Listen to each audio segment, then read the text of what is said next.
Hello everyone, আমি অনির্বাণ। আমাদের channel আপনাদের সকলকে স্বাগত। এই ভিডিওতে আমি কথা বলতে চলেছি দ্য রাজা সাহেবের টিজার নিয়ে। তো চলুন ভিডিওটি শুরু করা যাক।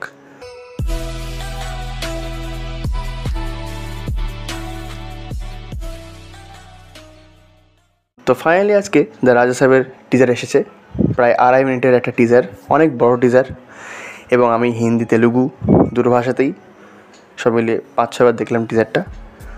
তো আমি যদি এক লাইনে এই টিজারটাকে রিভিউ করি তো বলবো ঠিকঠাক ভালো একটা টিজার হয়েছে, মানে ঠিকঠাক বলবো। এবার টিজারের একটা বিষয় নিয়ে যদি কথা বলি, প্রথমে বলবো যে একটা হরার ছবি তৈরি হচ্ছে, একটা হরার ফ্যান্টাসি কমেডি ড্রামা।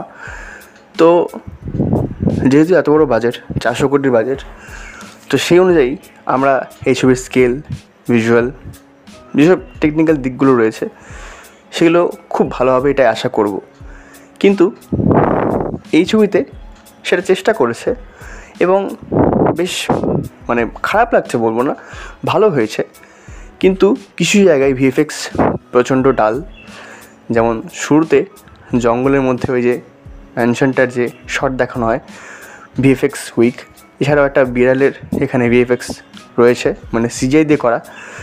আমি আপনাদের বলবো, আপনারা যদি গামি সিনেমাটা দেখে থাকেন, যারা দেখেননি অবশ্যই দেখবেন, সেখানে একটা সিংহের ভিএফএক্স রয়েছে, সিজিআই রয়েছে। তো এত সুন্দর সেটা কাজ, পুরো অরিজিনাল, অথচ তার বাজেটটা অনেক কম।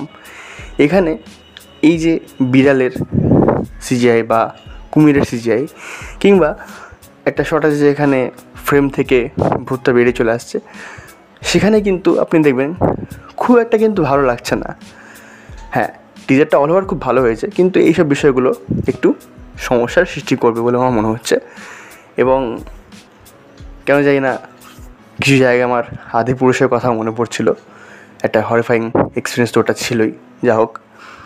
এবং এখানে প্রভাস, দেখুন, যারা আর কি প্রভাসের বাহুবলী বা সালার ইমেজ দেখে এখানে তার অভিনয়কে ক্রিটিসাইজ করবেন, আমি বলে রাখি যে প্রভাস কিন্তু তার মানে বাহুবলীর আগে রোম্যান্টিক কমেডি এসব ছবিতেও কাজ করেছে, এবং তাই জন্য তাকে ডার্লিং স্টারও বলা হয়। তো যা হোক, প্রভাস সেখানে কমেডি করতে পারছে না। হ্যাঁ, একদমই পরিষ্কার কথা, কমেডি তাকে দিয়ে হচ্ছে না। মানে একটা সময় সে করেছে, কিন্তু এখানে তাকে দিয়ে কমেডিটা সেরকম ফুটে উঠছে না। বরং আপনারা যদি হিন্দি ভয়েসটা খেয়াল করে দেখেন, তো আমার মনে হয় সেটা এআই দিয়ে করা। কারণ একটা সময় আমি মানে ভয়েসটা শুনে কনফিউজ হয়ে যাচ্ছিলাম যে এটা কি প্রভাসের গলা নাকি শরৎ কেলকারের গলা, নাকি দুটোই এক জায়গায় মিলে গেছে। তো আমার মনে হয় যে ওটা এআই দিয়ে করা হয়েছে। হ্যাঁ, তেলুগুতে প্রভাসের একদম টিজারের শেষে ওই যে যেখানে তারা ভয় পেয়ে লুকিয়ে যাচ্ছে, ওই জায়গাটা ভালো, মজা লাগে, ওখানে ডায়লগটা তাও কমেডি মনে হয়।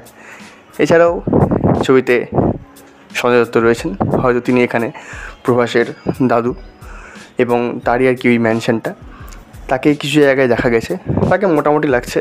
যদিও এখানেও তার গলাটা নিজস্ব নয়, সেটা ডাবিং করা। এবং এখানে নিধি আগারওয়াল রয়েছেন, মালবিকা মোহন রয়েছেন, তাদেরকে মোটামুটি আমার লাগলো।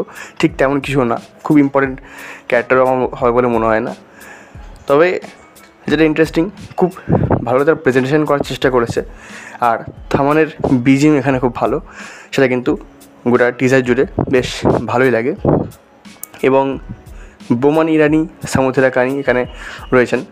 তো কাস্টিং তো তারা ভালো চুজ করেছে, সেটা আমি দেখছি। কিন্তু এই ছবিটা কেমন হবে এটাই দেখার। ট্রেলার তো আসবে, তখন বোঝা যাবে। বাট অল ওভার আমার এই টিজারটা ঠিকঠাকই লেগেছে। আর ভিএফএক্স এবং প্রভাসকে নিয়ে তো আমি বললামই যে 400 কোটির ভিএফএক্স আমি এরকম আশা করিনি, আরও ভালো হওয়া উচিত ছিল। তো যাই হোক, এই ছিল আমার টিজার রিভিউ। ভিডিওটি ভালো লাগলে লাইক করুন, কমেন্ট করুন, শেয়ার করুন, আমাদের চ্যানেলটি অবশ্যই সাবস্ক্রাইব করুন। ধন্যবাদ।